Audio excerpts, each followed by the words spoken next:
앞부분에는 약간 이렇게 그 강론적인 그 내용들을 좀 정리를 해주셨고, 뒷부분에는 작년에 있었던 촛불 탄핵 정국 관련된 내용들을 좀 구체적으로 말씀해 주셨는데요. 우선 수고하신 이동호 선생님께 한번 박수 부탁드리겠습니다.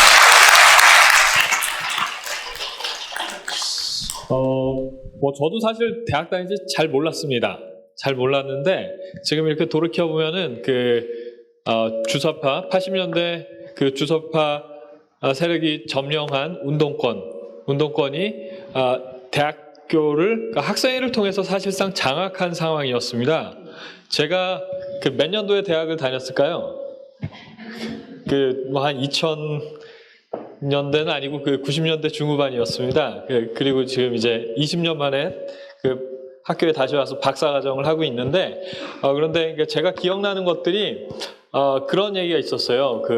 운동권 선배님이셨는데 누군지 정확하게 기억은 안 납니다. 그런데 자랑처럼 이런 얘기를 하는 걸 들었습니다.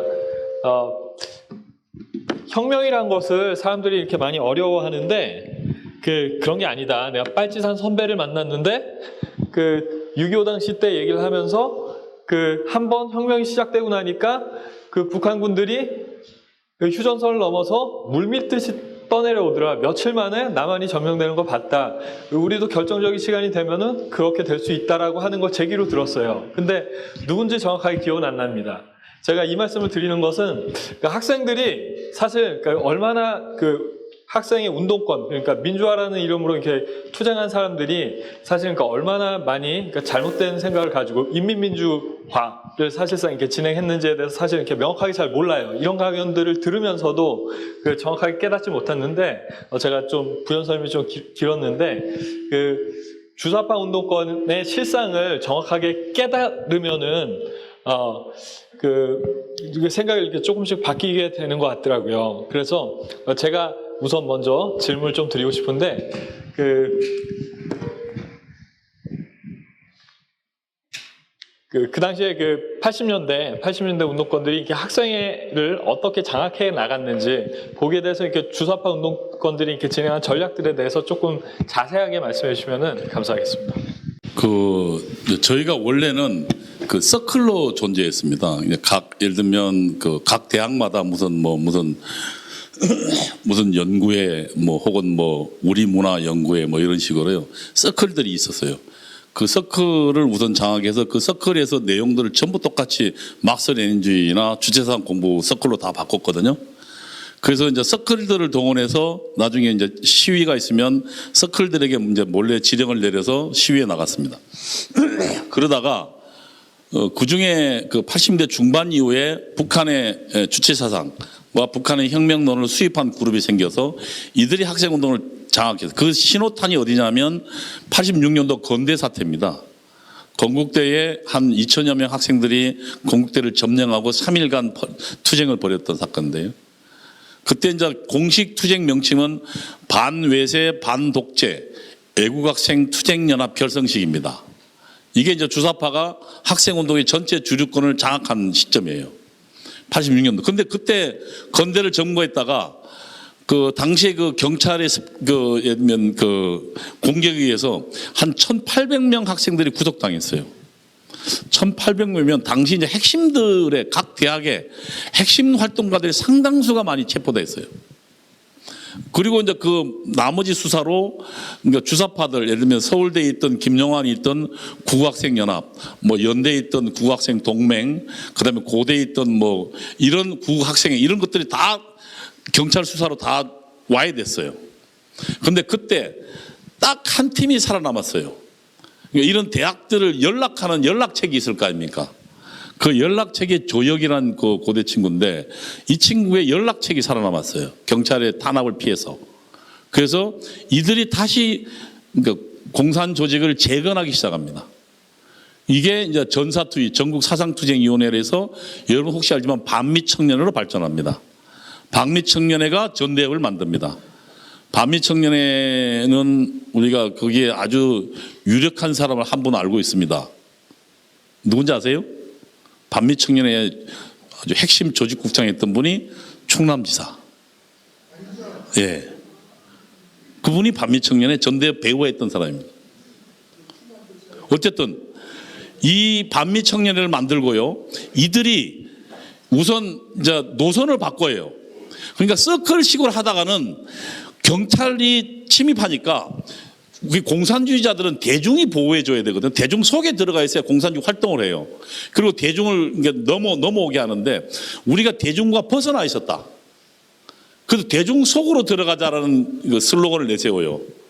그 노선이 뭐냐면 전투적 총학생회론이에요. 학생회를 혁명화시키자. 그래서 서클로 우리끼리 있지 말고 학생회로 들어가서 학생회를 장악해서 학생회를 혁명 기지로 만들자. 그게 그러니까 그 전투적 총학생회 노선이에요. 이것에 입각해서 서클 입자들이 대거 다 학생회로 들어가요. 과 학생회로 들어가고 단과대 학생회로 들어가고 그 다음에 총학생회를 준비해요. 그래서 총학생회를 실제로 선거를 통해 장악해요. 물론 총학생회장은 사전에 이미 제가 이제 연세대에 있으니까 연세대에 제가 그러니까 시크릿 유니온 그러니까 예를 들면 비밀 학생회 제가 중앙위원인데 저는 총학생회 지도 담당이에요. 당시 총학생회장은 우상호였고 지금 이제 삼선 국회의원에다가 이번에 서울시장 나온다는 친구죠. 근데 어쨌든 그래서 이런 지하 조직이 총학생회를 들어가서 장악해요. 그렇게 되면 어떻게 되냐면 이렇게 되는 겁니다. 각 과에서 활동하니까 이 과는 뭐예요? 그 일반 거기에 운동권들만의 과가 아니죠. 그 과에 속한 숱한 사람도 있을 거 아니에요. 그래서 과 총회를 벌이면 어떻게 돼요? 나는 거기에 총회에 참석 안 했지만 그 과 총회는 우리 과 전체 의사가 되는 거예요.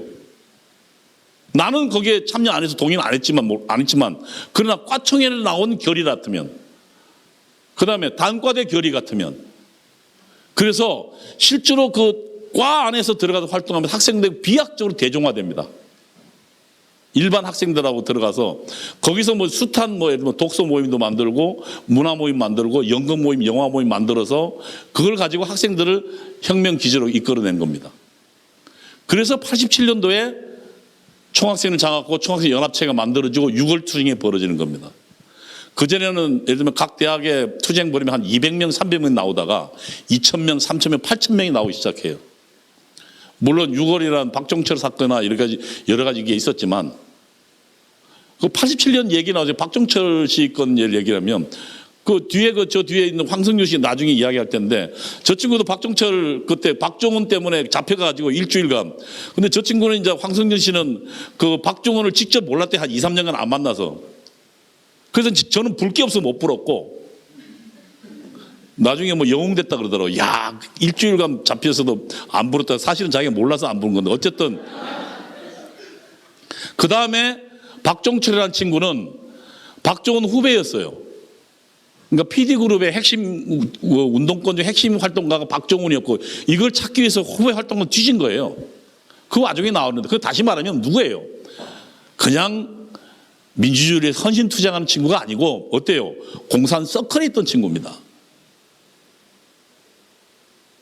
어쨌든 이제 그래서 이런 식으로 해서 학생회를 장악했고 그 다음에 전대협을 만들어서 6월 투쟁을 만들었죠. 그것이 오늘날 30년 넘어서 우리 사회에 나온 겁니다. 그러니까 지금 그런 노선, 그러니까 그 조직 노선이라고 그러는데 조직 노선을 바꾼 거예요. 그러니까 그러니까 혁명화된 그러니까 소수의 서클끼리만 아니라 일반 대중 속으로 들어가자. 그게 이제 북한의 그 혁명론에 보면 대중노선이라고 나옵니다. 그 대중노선을 실현한 거예요.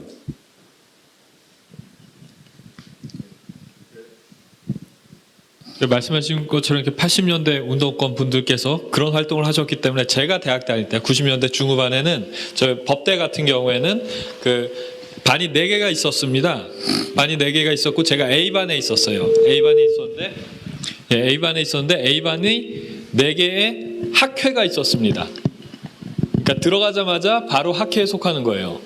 근데 학회가 그 운동권 스터디 조직입니다. 예, 제가 그 당시에 학교를 다녔었는데 그런 분위기를 그러니까 이런 분들께서 그렇게 만드셨던 거였습니다. 그 질문을 제가 좀 받겠는데요. 한 가지 당부 말씀을 좀 드리겠습니다. 저희가 질문을 부탁을 드리는데 경우에 따라서 이렇게 강연을 해주시는 분들이 계시더라고요. 그래서 진행이 좀 곤란한 면이 있는데 저희가 질문을 요약해서 1분 안에 좀 정리해서 이렇게 질문을 해주시면 감사하겠습니다. 만약에 1분이 넘어가시면은 저희가 그 1분이 넘어가시면은 이렇게 10초마다 이렇게 10,000원씩 벌금을 부과하면은 좀 이렇게 좀 지켜주시지 않을까 그런 생각이 드는데요. 저희 여기 스톱워치 가동하겠습니다. 소속과 성함을 좀 말씀해 주시면 감사하겠습니다. 안녕하십니까. 저는 70년대 학번이고요. 연세대 출신 한영복이라고 합니다. 저 질문을 안희정이라는 사람에 대해서 좀 이해를 하고 싶은데 아시는 대로 좀 말씀을 해주시면. 말 잘못하면 이제 또 이거 뭐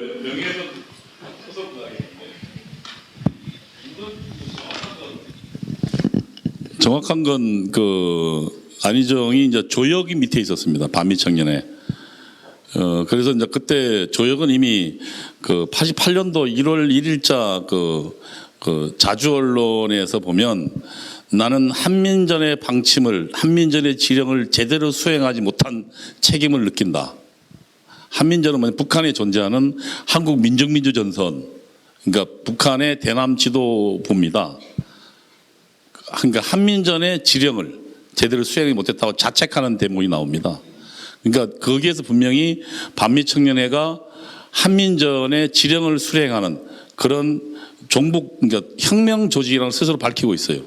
반미청이 그 조직이고 그 조직의 핵심 활동가입니다. 이제 그 친구에 대해서는 지금 여러 가지 설이 있어서 좀 내용은 잘 몰라요. 최근에 뭐 만나본 적도 없고. 그러나 하나 중요한 건 정확하게 그런 반미청년의 핵심 지도부였다. 그러니까 전대협을 뒤에서 배후하는. 그러니까 지금 위상이 다르죠. 그러니까 배후 지도부랑 그냥 총학생회장은 또 위상이 또 다릅니다. 물론 이인영 같은 경우는 사실상 전대협 내에서 사당이 굉장히 지도적 위치에 있던 친구지만 안희정은 그보다 훨씬 더 높은 지위에 있던 거라고 보면 됩니다. 그 친구의 최근의 모습에 대해서는 근데 제가 보기에 여러 가지 증거에서 지난번 나와도 자기 뭐 청년 활동에 대해서 뭐 예를 들면 나는 부끄러지 않는다 그러길래 난 저게 무슨 말인가, 쟤 변했나 안 변했나 전 확신을 하지 못합니다. 우선.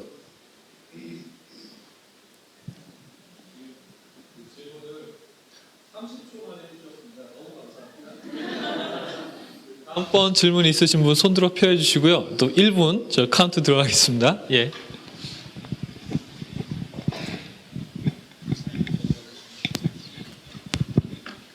네, 대전에서 온 김윤숙이라고 하는데요.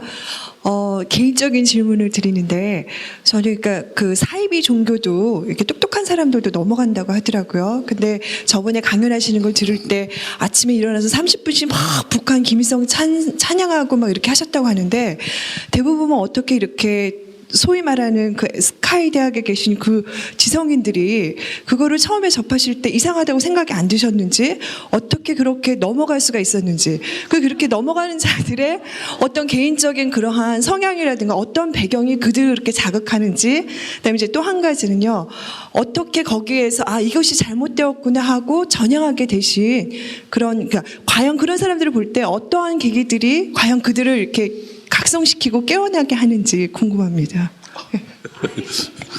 우선 제가 좀 머리가 나쁘다는 사실을 고백할 수밖에 없고요. 그러니까 그런 거짓된 사상에 넘어갔겠죠. 저보다 머리 좋은 황성준 저 친구는 서울대 정책과 나온 친구가 막스렌즈에 빠졌으니까.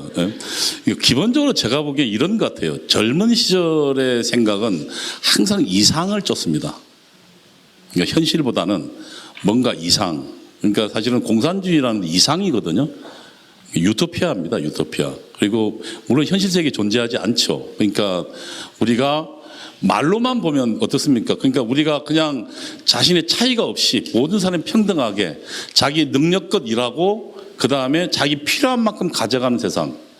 더 이상 착취가 없는 아름다운 세상. 사실상 천국이에요. 그러니까 기독교에서 이야기하는 천국과 공산주의가 주장하는 같은 의미입니다.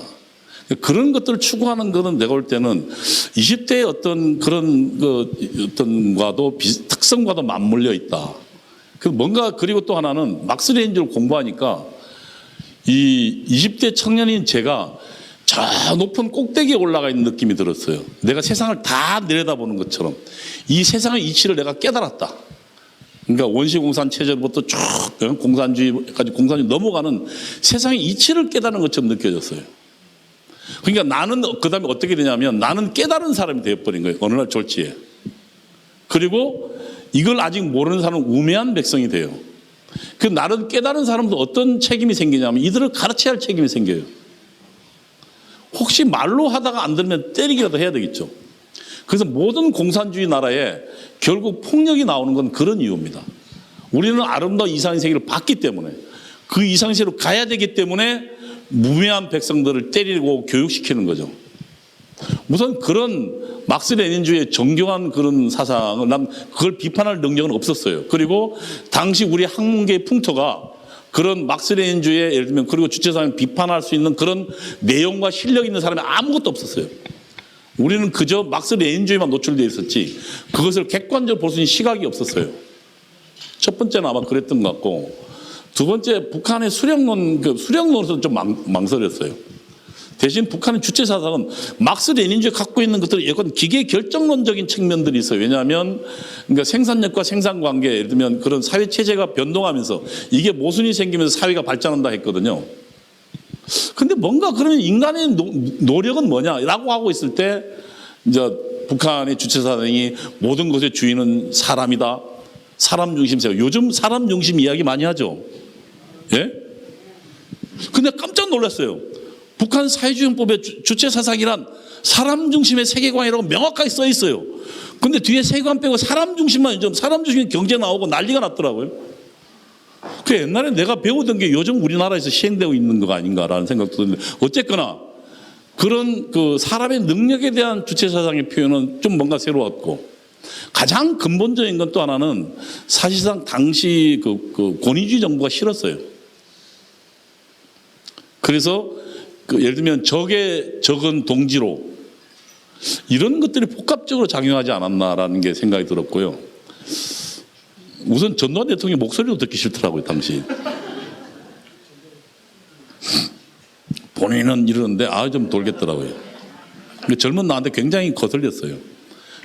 그다음에 또 하나는 어쨌든 그 기독교가 갖고 있는 노동자 농민들 예를 들면 가난한 자에 대한 관심들이 있지 않습니까? 근데 막스 레닌주의 이야기하는 민중이 주인된 세상이라는 것이 그럴듯했어요. 사실상. 그것이 아니라고 느낀 거는 세상에 나와서요. 왜냐하면 첫 번째 내가 배운 그 경제학 공부에 따르면 대한민국은 이중 착취 구조를 하는 나라였거든요. 첫 번째는 자본가가 노동자를 착취하고 계급적 착취와 그 다음에 미국이 한국 민중을 착취하는 민족적 착취 두 개가 결합된 나라라서 점점 망해가야 됐어요. 그런데 제가 딱 나와서 보니까 사람들이 망해가는 게 아니고 피둥피둥 살만 찌고 잘 살고 있더라고요. 야 이거 어떻게 된 거야? 그들의 눈에 행복한 게 보여요. 야, 내 책에는 분명히 이게 지금 저거 망해가야 되는데. 그리고 공산주의자는 불평과 불만과 그 다음에 인간의 가장 근본적인 어떤 그 투쟁 의지를 끌어올리는 것, 증오를 끌어올리는 혁명과학이거든요. 근데 그 증오를 끌어올리려면 어떤 그 불평, 불만을 조직해야 되는데 사람들이 굉장히 잘 살더라고요. 그리고 그들 사이에서 나름대로 행복을 추구하고 있더라고요. 야, 이거 어떻게 된 거지? 그 다음에 결정타는 결국 소련이 무너지고 있어요. 그리고 공산주의 나라의 실체들이 보여줬고 저는 마지막으로 한 건 황장엽 씨 들어와서 지금도 기억나는데 황장엽 씨가 그러니까 특종 나온 그 월간조선에 인터뷰한 것을 한 굉장히 두껍게 나온 것을 지방에서 올라오면서 하여튼 한 너댓 시간을 한숨도 눈을 돌리지 않고 봤던 기억이 나요. 그러면서 도대체 내 생각이 어디서부터 어디까지 왔나 고민했고 그래서 전반적으로 다시 볼 수밖에 없었어요. 어느 날 갑자기 생각이 바뀐 게 한 10년 걸렸어요. 그리고 내가 배웠던 사상 다시 다 봐야 됐고 역사관 다시 다 봐야 됐고 10년 만에 내가 틀렸다 자신 있게 고백할 수 있었어요. 그러니까 어리석은 거죠. 머리가 못난 거고 그런 그 자신의 예를 들면 유토피아와 현실을 구분하지 못하는 지적 전형화였다라고 고백할 수밖에 없어요. 예, 왜 입을 예, 방금 전에 이렇게 말씀 주실 때 그 막스 레닌주의에 한번 빠지고 아 이게 진리다 이렇게 빠졌을 때는 어떤 그 사명감을 느끼고 이게 후배들을 때려서라도 가르쳐야 되겠다 이런 생각이 들었다고 하시는데 그 맞을 뻔했던 한 사람입니다. 예, 그 방금 전에도 그 질문을 그 40초 만에 해주셨어요. 너무 감사합니다. 저 또 타이머 진행하겠습니다. 여기 먼저 하겠습니다. 안녕하세요. 저는 서울대 그 박사과정에 있는 문지연이라고 하고요. 저 아까 저 질문에 이어서 그럼 현재 80년대 그렇게 운동권 하셨던 분들은 오히려 이해는 할 수가 있어요. 왜냐하면 그땐 공산주의 체제가 뭐 무너지거나 그랬던 시대가 아니니까. 하지만 현재는 이미 실패한 체제고, 근데 그런 체제를 향해서 달려가고 있는 지금 정권에 있는 많은 사람들의 지향하는 바가 그들도 다 알 텐데 그들은 어디를 향해서 달려가고 있는지 이 실패한 곳을 향해서 달려가는 걸 그들 스스로도 알면서도 달려가는 이유는 뭔지 전 그게 정말 궁금합니다. 우선 첫 번째로는 그 지난번 공산주의 실패가 그 내부의 본질적 실패라고 정리하고 있지 않습니다. 여전히 막스가 추구했던 초기의 그런 꿈과 그리고 그 세계는 여전히 우리에게 유효한 세계라고 여전히 우리가 추구할 가치라고 보고 있어요. 대신 그러나 이것들이 사회주의를 기계적으로 하고 그 과학 물질 문명을 제대로 관리하지 못하고 통제하지 못했던 우리의 무능과 우리 지식 부족과 여러 가지 한계 때문에 또 하나는 제국주의자들 그러니까 다시 말하면 미국이나 이런 그들의 공격에 의해서 노출됐다. 망했다. 이렇게 실질적으로 그 본질적으로 공산주의 내부의 모선에 따라서 본질적으로 망했다고 생각하지 않기 때문에 그렇습니다. 그리고 또 하나는 우리의 그 사고라는 것이 제가 10년 걸렸다 그러는데요. 어떤 한 이즘이 자리 잡히면 기본적으로 내 이즘과 반대되는 생각은 리젝트합니다. 우리 뇌가 편하기 위해서 그러니까 기본적으로 내가 믿고 있는 생각과 같은 것들만 받아들이고 틀린 것들은 전부 거절해버려요. 그래서 똑같은 사실을 봐도 그 사실이 나에게 부합된 것만 선택적으로 셀렉트합니다. 그래서 그러니까 외눈이 돼요. 외눈이. 그걸 벗어날 수가 없어요. 그걸 벗어나려면 상당히 오랜 시간 동안 자기를 객관화하려는 노력이 필요해요. 근데 제가 보기에는 지금 이 친구들 공부 안 했을 거예요. 옛날에 주체사상 한 권 본 거 말고는 없을 거라고. 그 여전히 반미, 미국, 아메리카 이 나쁜 놈들 이야기 말고는 할 얘기가 없을 거라고. 북한 방송 들은 거 말고는 없을 거예요. 이 복잡한 세계에 대한 우리 숱한 예를 들면 서양과 동양의 숱한 선배들의 고민과 그들의 치열한 노력의 결과물들을 보지 않을 거라고요. 저는 그런 무지의 결과다. 그리고 또 하나는 거기에 있는 자신의 도덕적 우월적 그런 우월적 그러니까 도덕적 우월감이라는 게 있습니다. 나는 뭔가 정당한 일을 하고 있다. 그 망하는 거거든요. 그러니까 저는 그 막스 베버가 이렇게 이야기했더라고요. 정치인이란 그러니까 나의 선한 동기가 절대로 선한 결과를 초래하지 않는다는 역설적인 상황 앞에 마주 서 있는 존재라고 이야기했거든요. 그러니까 내가 아무리 좋은 일 좋다. 민족을 잘 살게 하자. 제가 보기에는 그들이 악한 동기로 이야기한다고 생각하지 않아요. 제가 보기에는 지금 현재 문재인 정부나 홍장표나 이런 친구들 정말 민중들을 잘 살게 하죠. 하려고 도입하는데 도입하는 족족 그들을 망하게 하죠. 이 역설 속에 있는데 본인은 모르는 거예요. 공부하지 않으니까. 우리 사회가 얼마나 복잡한데. 그리고 우리가 갖고 있는 지식의 한계에 대해서 자각해야 되거든요. 내가 아는 건 일부분일 뿐이에요. 그래서 내가 어떤 것을 시도하고자 할 때는 우리 사회를 바꾸고자 할 때는 정말로 엄청난 우리의 그동안 선배들의 고민과 그 전 세계 여러 가지 그런 학설들과 여기에 검토를 거쳐서만이 계량으로 나가야 되거든요. 함부로 바꿔서는 안 되는데 그런 자신의 한계에 대한 자각이 없기 때문에 무모하게 세상을 바꾸자 시도하고 그 결국 책임은 자기도 망하고 사회도 망하게 되는 거예요. 예, 여기 선생님.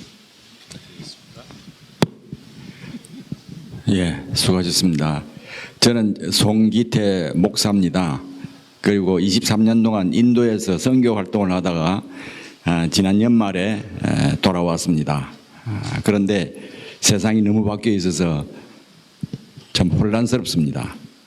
왜 이때까지 우파라고 하는 사람들, 보수라고 하는 사람들은 이렇게 무능했느냐는 단식만 나오는데, 그러면 앞으로 지금부터 어떻게 해야 될 것인지 대안을 좀 더 명확하게 한번 좀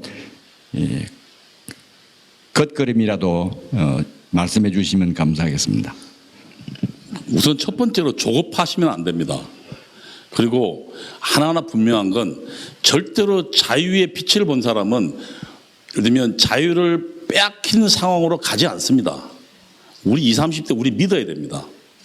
이들 지금 그 뭡니까 평창 올림픽 강요하니까 거절하잖아요.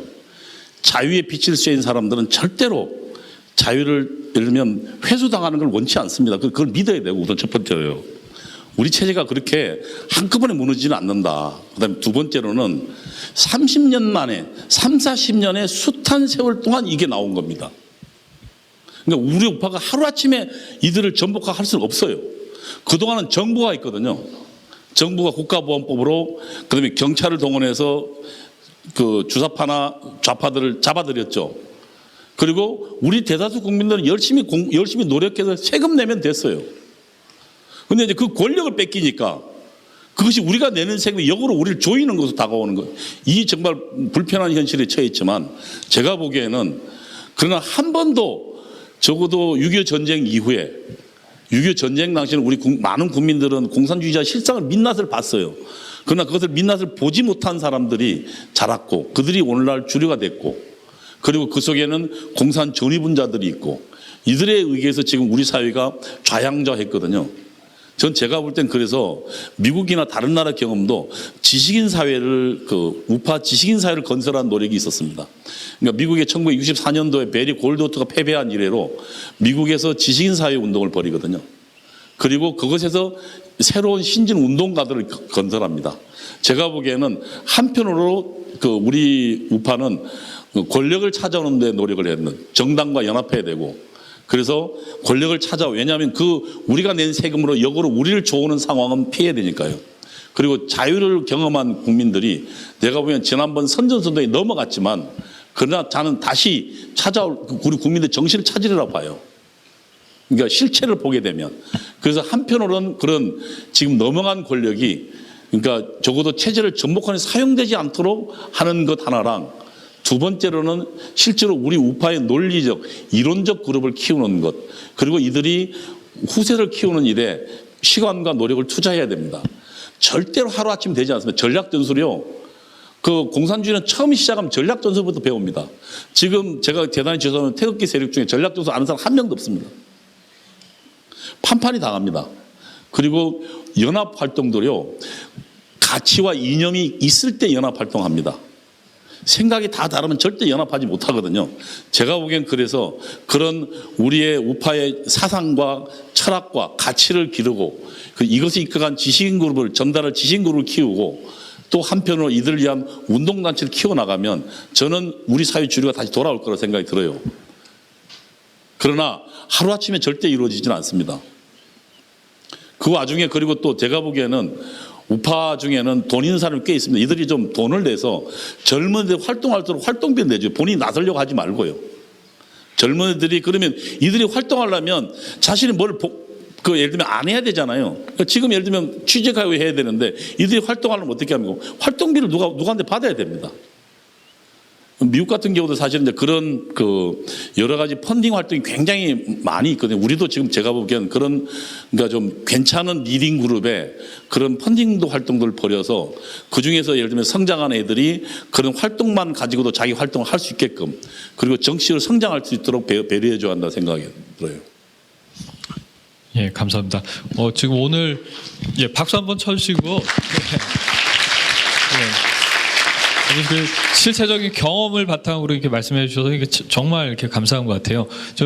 지금까지 질문해 주신 분들이 1분을 넘기신 분이 안 계셨어요. 제가 벌금을 부과하기를 이게 참 잘한 것 같습니다. 아주 좋은 전략인 것 같은데 저희가 한 질문 2개 정도만 더 듣겠습니다.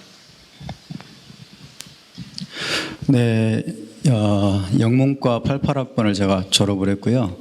지금은 부천에서 이제 목회를 하고 있습니다. 오전 강의하고 연결해서 좀 질문을 드리고 싶은데요. 우파 보수 세력들이 이제 어떤 역할들을 해야 된다라고 말씀을 하셨는데 전적으로 공감을 하고요. 그런데 이제 문제는 시간이 우리에게 많지 않은 것 같다는 생각이 듭니다. 정부에서 예를 들면 개헌안을 내면은 국회에서 본회의에 상정을 해서 표결을 해야 되는 것으로 알고 있습니다. 그런데 지금 한국당에서 그것을 과연 막아낼 수 있는지, 지난번에 탄핵 전국에서도 60여 명이 그렇게 뒤집어져서 탄핵 찬성을 했는데 이번에도 한 20여 명만 그렇게 반란을 하게 되면 충분히 개헌안이 통과될 수 있고, 그다음에 거의 모든 방송이 지금 장악이 됐기 때문에 2월 달에 정말 그 사회주의 개헌, 그런 연방제 기초를 놓는 개헌이 될 수도 있다는 그런 상당한 가능성을 느끼면서 두려움을 느끼게 되는데, 이런 짧은 시간 내에 과연 그렇게 해서 혁명의 만족이가 이르렀다고 생각하는 그들이 과연 이것을 이루어낼 수 있는 가능성도 높지 않은지, 그것은 어떻게 생각하시는지 좀 여쭙고 싶습니다. 제가 지금 그 자유한국당 싱크탱크인 여의도연구원의 상금 부원장이 있는데요. 우선 첫 번째로 그 100석을 넘겨야 되니까 지난번에 뭐 여기에는 아마 저희 자유한국당이 반대하는 많은 분들이 계실 겁니다. 그러나 저희들이 판단할 때는 그러니까 지금 어쨌든 지금 분열된 보수의 일부를 흡수할 수밖에 없었습니다. 왜냐하면 헌법을 지켜야 되니까요. 100석을 넘겨야 되고, 그중에 지금 여전히 저들이 지금 우리 국회의원들에서 거의 대부분 다 뒷조사가 들어가 있습니다. 그 지금 아무도 이야기 안 하잖아요. 지금 저 뭡니까, 저 미투 운동 저렇게 벌어지고 있는데 심지어 우리 여성 국회의원들도 말도 안 해요. 하라고 해도 전부 지금 쫄아가지고 이렇게 겁먹고 이렇게 있는데, 우선 그러나 가장 중요한 건 우리 국민들의 눈입니다. 이 눈이 있다면 동의하지 못할 겁니다. 왜냐하면 국회의원들의 가장 관심은 다음에 배지인데, 너 만약에 저런 썩어주기를 그 사회주의 헌법에 동의하면 넌 절대로 다음에 나가지 못한다. 나는 여론이 형성되면 절대로 거기를 못 갈 거고, 그리고 제가 알기에는 거기까지 나갈 친구들은 쉽지 않습니다. 지난번에 이제 예를 들면 그 박근혜 대통령의 찬반으로 쫙 갈라지면서 떨어져 나갔지만 사회주의까지는 적어도 제가 본 대로는 동의하지 않고, 그리고 그중에 일부는 지난 겨울에 우리가 뭐 한 거야. 그러니까 박근혜 반대해서 나갔다가 체제 탄핵 빗장을 문을 딱 열어주고 놓으니까 엉뚱한 것들이 들어와서 주인되고 차지해버렸다. 지금 현재 지금 완전히 사회주의화 가고 있지 않냐. 나는 자책하는 국회의원들도 좀 있습니다. 제 생각에는 그래서 그거는 좀 분명히 지키려고 하고 있고, 그리고 뭐 홍준표 대표도 뭐 이번이 체제 전쟁이다, 그리고 절대로 사회주의화 막겠다라고 이야기했는데, 어쨌든 그런 내부의 움직임이 있다는 건 분명히 말씀드려서, 지금 현재 이 못난 자유한국당이라도 우선 체제는 지켜야 합니다. 100석은 넘겨서. 그중에 일부 떨어졌는데 100석, 그리고 우리 국회의원들 다 그 감옥에 집어넣을 수는 없습니다. 이 현행 헌법상이요. 그렇기 때문에 그건 지킬 수 있다라고 생각합니다. 그래서 그건 걱정 안 하셔도 된다. 그 다음에 그래서 시간을 벌게 되고요. 그 다음에 제가 보기에는 지금 쟤네들 60몇 % 지지는 거짓말입니다. 제가 그 작년에 여의도연구원에서 한 3,000 샘플 정도 해가지고 제대로 조사를 좀 했는데요. 그때 문재인 정부의 지지도는 한 6%였습니다. 이미 작년 10월 달에요. 그건 지난번 공론화위원회에서 41% 지지 나왔죠. 원전 그 폐지에 대해서요. 그게 현재 문재인 정부의 지지도입니다. 지난 대선 때 받았던 지지도 그대로 유지하고 있는 겁니다. 근데 그들이 여론조사에 많이 참여해서 눈에 그렇게 보이는 것 뿐이지, 그 쟤들이 지금 그 여론조사 공표법을 바꿔놔가지고 지금 현재 예를 들면 그 RNR 조사나 그러면 예를 들면 그 리서치인가요? 걔들 조사에 따르면은 그 지난 대통령 때 누굴 찍었냐고 물어보니까 문재인 60%가 나와요. 그럼 이게 틀린 거 아닙니까? 그럼 다시 고쳐야 되거든요. 보정을 해야 돼요. 그럼 얘들 지지를 좀 줄여야 되죠. 근데 그걸 지금 못하도록 해놨어요. 여론조사 그 법에요. 그걸 지난번에 걔들이 민주당 애들이 발의해가지고 그걸 법을 그렇게 만들어놔가지고 보정을 못하니까 보정하면 지금 그렇게 안 나옵니다. 내가 보기에는 지금 민주당 지지는 한 30, 한 5%, 우리가 한 25% 정도면 적어도 지금 해볼 만한 선거로, 그리고 이번 지방선거에 지난번에요, 패인 중에 하나는 이렇게 경제적 요인과 항상 결합되어 있는데요. 그 박근혜 정부에서 세금을 안 걷고, 그러니까 복지 수요는 늘어나니까 어떤 일을 했냐면 이 세무조사를 굉장히 강화시켰어요. 그래서 자영업자들이나 이런 사람 전부 세무조사를 맞았어요. 그래서 연간 한 8조씩 더 걷었거든요. 근데 8조씩 걷어놓으니까 곳간이 넘쳐니까 지금 논하는 건 누구예요? 문재인 정부가 논았고, 어쨌든 8조씩 더 걷는 과정에 세무조사가 세무서가 엄청나게 프레스를 줬어요. 그 배경하에 불만들이 최순실 사건과 결합도 확 터진 거거든요. 근데 지금은 사실은 이제 세금 문제라면 지금은 최저임금제를 통해서 이제 장사를 한 해 만에가 나왔어요. 월급 주고 장사할 수 없어요. 그다음 시골까지, 시골에 지금 그 농장들 있잖아요. 그 외국인 노동자들 많이 쓰거든요, 주말에요. 그것까지 다 지금 논한 건 누가 논하냐면 외국인 근로자들이 논았어요.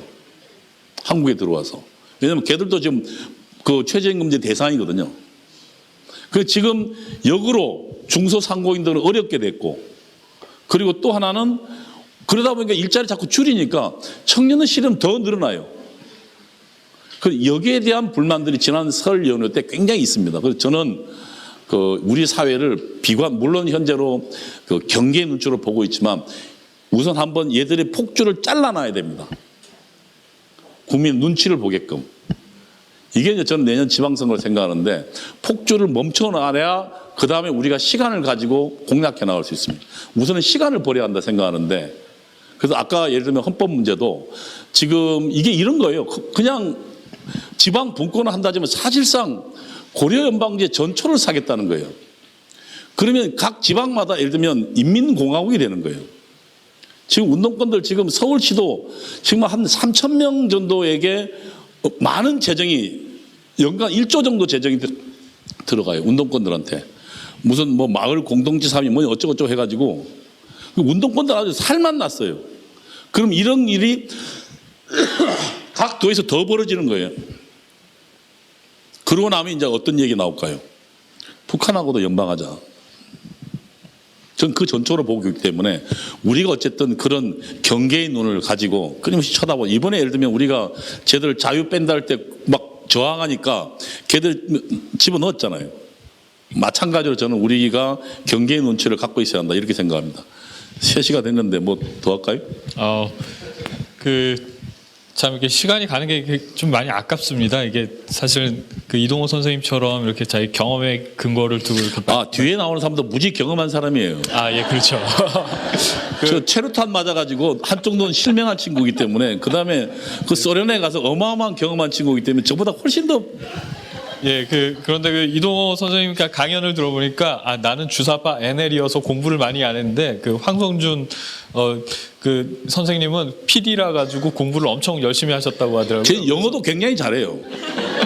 예, 그 황성준 선생님 버전과 그 운동을 열심히 하시고 공부를 많이 안 하셨던 그 이동호 선생님 버전이니까 좀 다를 수 있어서 예, 오늘 사실 이렇게 저희가 이렇게 3시까지 이번 강연을 준비를 했습니다. 그런데 사실 좀 더 잡아두고 싶은데 저희가 원래는 황선준 그 위원님 강연을 마치고 토크 콘서트를 하려고 했어요. 토크 콘서트를 하려고 했는데 그 이동호 선생님께서 또 다른 일정이 그 사이에 잡히셔가지고 그거는 아마 저하고 그 황선준 선생님 두 분이 이렇게 진행하는 형태로 아마 진행을 해야 되지 않을까 싶습니다. 그러니까 황선준 씨가 지금 예를 들면 이거 아직 고백 안 한 게 여러 개 있는데 그 구로에 그 불법 투표 만들어가지고 부정투표 구로구청 부정투표 사건 있잖아요. 그거 그 기획한 친구들이기 때문에 훨씬 이야기가 많아요. 예, 그러니까 어떻게 하냐면 이런 거예요. 저 정말 못된 공산주의자들인데 부정투표함을 지가 만든 거예요.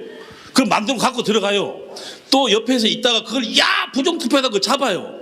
그래가지고 이 모든 투표가 부정했다 해가지고 그래서 만든 게 그 구로구청 투쟁 사건이거든요. 그걸 기획한 친구들이에요. 그래서 저는 제에 비하면 훨씬 더 좀 예, 황성주 위원님 그 뭐 사전 설명까지 해주시는데요. 저희가 3시 그러면 지금부터 그 좀 휴식을 취하고 3시 15분부터 황선준 위원님 강연을 듣도록 하겠습니다. 그럼 지금까지 그 강연 진행해주신 이동원 선생님 큰 박수 부탁드리겠습니다. 감사합니다.